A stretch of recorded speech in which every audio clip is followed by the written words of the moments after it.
कौशल्या के राम जी जन्म ली है, धरती आनंद भई, धरती आनंद भई हो।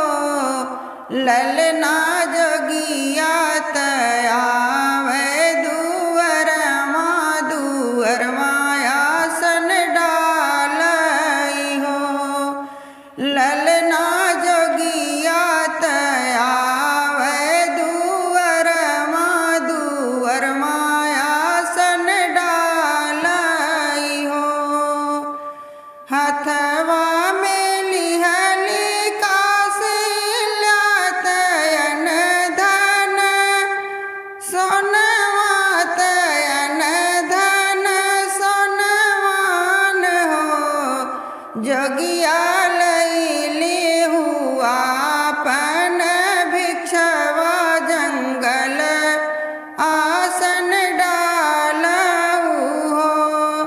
जोगिया लैले हुआ अपन भिक्षवा, जंगल आसन डालऊ हो। काऊ करूँ एक कौशल्या तयन धन सोनवा, तयन धन सोनवान हो। कौशल्या कराई ना राम दर्शनवा, जंगल आसन डालब हो। कौशल्या कराई ना राम दर्शनवा, जंगल आसन डालब हो।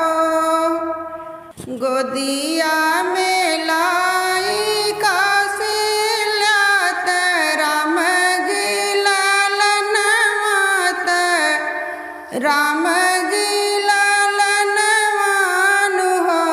ललना कराई दी राम दर्शनवा, मनवा आनंद भई हो।